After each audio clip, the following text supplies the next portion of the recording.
શ્રાવણ સુદ એકાદશીનો શુભ દિવસ ઉગ્યો.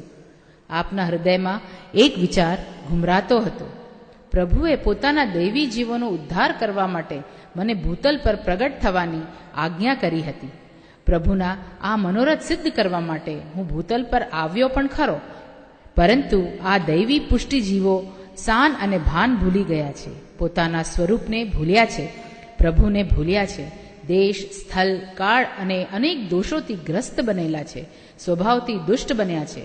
આવા જીવોનો ઉદ્ધાર કેવી રીતે કરવો?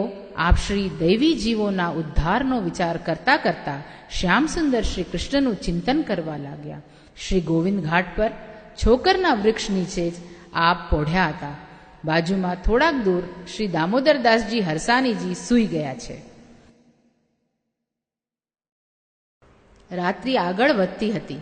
ચારે બાજુ ગાઢ અંધકાર હતો. શ્રી યમુનાજીના જલ પર શાંત થઈ ગયા હતા. એવું શાંત નીરવ વાતાવરણ હતું અને ત્યાં શ્રી વલ્લભે શ્રી યમુનાજીના તટપ્રદેશ પર પોતાની સન્મુખ અલૌકિક પ્રકાશનો મોટો પુંજ જોયો. આપ શ્રી ઊભા થઈ ગયા. પોતાના નેત્રો અંધકારમાં હતા, તેમને સ્થિર અને સ્વચ્છ કર્યા. પ્રકાશના એ વિશાળ તેજપુંજ તરફ દૃષ્ટિ સ્થિર કરી આપશ્રી તે દિશામાં આગળ પધાર્યા. તેજપુંજની નજીક જતા આપશ્રીનું મુખારવિંદ પ્રસન્ન થઈ ગયું. તેજપુંજના મધ્યમાં શ્યામ સુંદર ઠાળા હતા. પીળું પિતાંબર અને પીળો ઉપરણો ધારણ કર્યો હતો. શ્રી મસ્તક પર ડાબી બાજુ ઝૂકેલી ગુલાબી પાગ ધરી હતી. મોતીના લરોથી શોભતી એ પાગમાં મયુર પિચ્છની ચંદ્રિકા શોભતી હતી. શ્રી અંગ ઉપર ષોડશ શૃંગાર શોભાયમાન હતા. મુખારવિંદ પર મંદ મંદ સ્મિત હતું. શ્રીહસ્તમાં પોતાની અતિ પ્યારી વેણુ હતી. શ્રી વલ્લભે વર્ષો પછી આનંદઘન શ્રી ગોકુલચંદ્રમાજીના દર્શન કર્યા. શ્રી વલ્લભ, આજે મારી આજ્ઞાને ચરિતાર્થ કરવામાં આપ આખો દિવસ ચિંતિત રહ્યા. દૈવી જીવનના ઉદ્ધારનો સાચો માર્ગ આપ નથી જાણતા એવું તો નથી જ, અને છતાંય આપે સ્વયં તે માર્ગનો અપનાવ્યો. તેથી હું પ્રસન્ન થઈને આપની પાસે આવ્યો છું.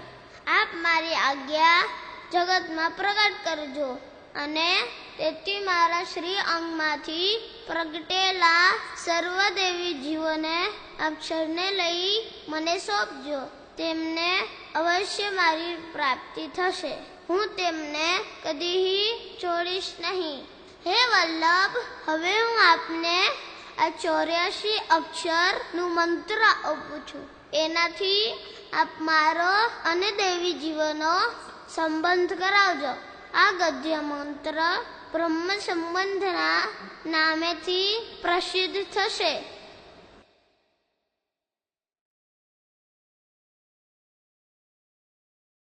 આવી રીતે શ્રી ઠાકોરજીએ મહાપ્રભુજીને બ્રહ્મ સંબંધની આજ્ઞા દીધી.